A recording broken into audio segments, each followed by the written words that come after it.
Critics, what the hell is wrong with you? Has flunking out of film school really made you this jaded? I'm about to make out with this movie.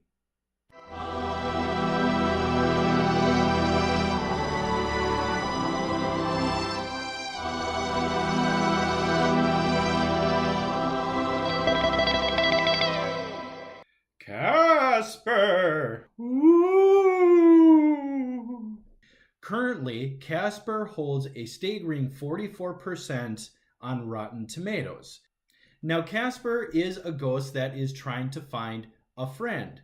And unfortunately, every time Casper starts making a connection with someone, the moment they realize he's a ghost, of course, they freak out. That's the premise of the original Casper series.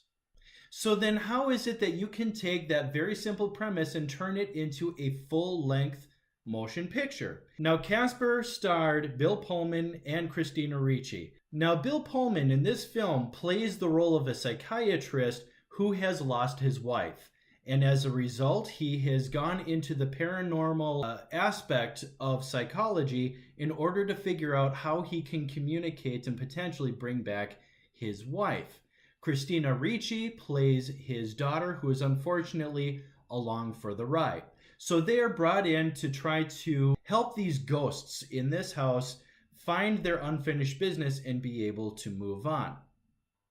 Now, one of the issues that I did have with the movie is the fact that the plot very much does seem to be shoehorned in regards to what it is that made Bill Pullman and Christina Ricci actually show up at the house. The villain doesn't really do a whole lot in the movie other than make sure that Bill Pullman and Christina Ricci's character even shows up. Casper was released in 1995, a solid 2 years after Steven Spielberg's masterwork of Jurassic Park. One of the interesting things about Hollywood at that time was that this was a brand new medium, and they really wanted to see how they could incorporate it into their industry. It was, of course, very special effects friendly, and therein lies where a lot of the criticisms actually come into play. The critics make such claims that beyond the special effects, there's really nothing to observe with the exception of Christina Ricci's brilliant performance. One of the second criticisms is the fact that sound did not always match up with what it was that was going on film. Sometimes there's something that's going on right in front of you on the screen, and there's a sound effect that was to the side, and it just didn't really match up all that well. One of the biggest failings of this movie was the fact that it was released 60 years after the prime of the original series of Casper the Friendly Ghost. Some critics were calling into question why it was that Steven Spielberg and Amblin Entertainment decided to rehash the material. And it's simple. The Addams Family movies were released and they did critically very well, and they were very well received by viewers. So it made financial and business sense in order to explore further territory. Those were some of the critiques, and honestly, they weren't that bad. And yet, 44%. So let's shift gears for a moment and talk about what was good. Director Brad Siblinger did a phenomenal job combining the youthful elements and the whimsical elements of the original series, while at the same time incorporating so many fundamental and key aspects of reality to this film. We really have to congratulate director Brad Siblinger on is the fact that he did such a phenomenal job with the marriage between practical effects as well as the computer animated effects, especially considering it was something that really wasn't done all that much as of yet. Oh my God, was this a gorgeous picture! Leslie Dilley did an absolutely amazing job designing this picture. The sub-basement, the library, the bedrooms, the hallways. Oh, dream home. We also have to give a big shout out to the screenwriters Sherry Stoner and Deanna Oliver. They were very brave in the writing of this movie. Casper dies. We all know that. When it comes to how Casper died, they didn't simply dismiss it.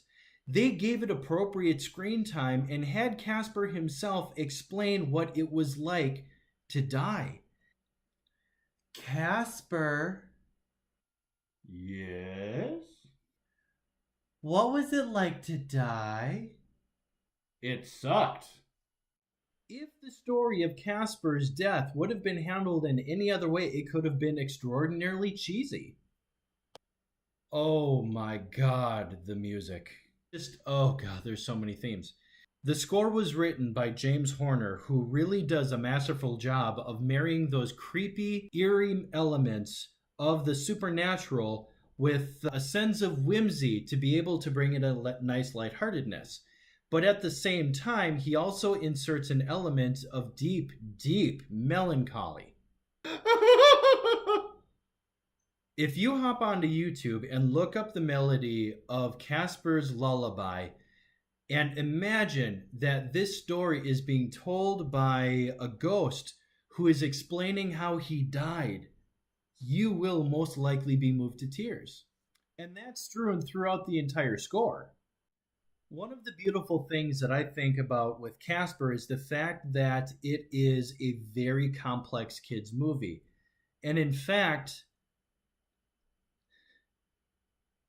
when it comes to kids who are dealing with loss, I can think of very few ways that a parent can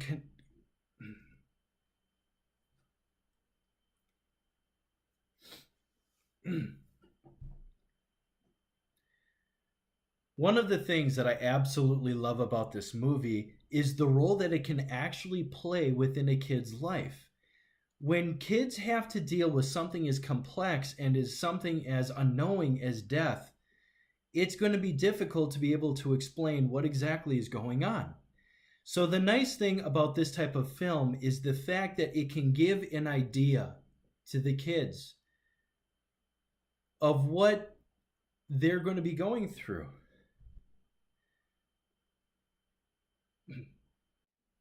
Earlier this year, my family and I almost lost my mother. And as a grown man, that is a very difficult thing to come to grips with.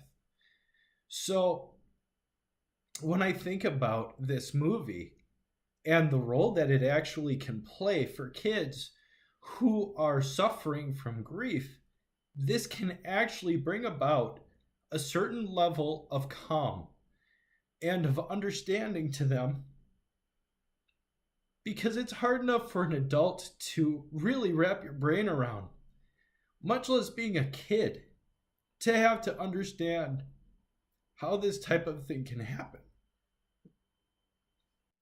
So thank you to Emblem Entertainment and Steven Spielberg as the executive producer and the entire team for releasing this that can actually be used as a tool to be able to bring understanding to so many people. And even if it's not a full understanding, at least it brings about the potential ideas that the reason why our loved ones are gone is because of the fact that they were able to move on, which does bring about closure. So where do we go from here? Personally, I would like to see a sequel. I don't mean those terrible straight-to-video sequels. 60 years did go by since the original concept hit its heyday to when the movie was released. So what's another 20 years? So let's explore what has happened since that time. Christina Ricci, now as an adult, may have gone back to buy the house from her father. Maybe Bill Pullman's character decided to retire and didn't know what to do with the house. So is Christina Ricci going to be purchasing the home from her father? Is she going to be selling it? Are they renting it out? That gives us opportunity to introduce Wendy the Witch. Casper, as he's a ghost, he's not getting any deader, so of course he's not getting any older. Let's have an original story where Wendy the Witch and Casper do meet up. Once again, they do become friends, but let's also see it how Wendy can actually help Casper find the reason why he's still here on Earth. What is it that's going to give him resolution so that he has the ability to move on? And can he move on? There's still plenty of opportunity. Now, to be fair, the movie should have been awful. It wasn't. it was actually pretty damn good.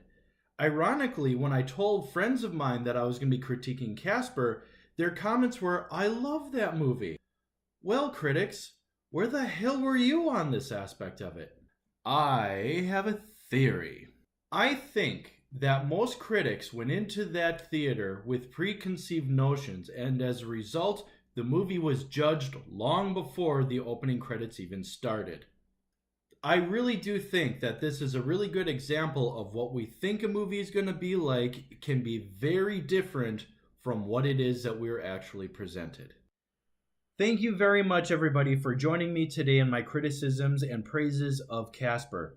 Please, by all means, like, comment, and subscribe. And if you want to see more, please stay tuned as there's plenty more to come. Thank you.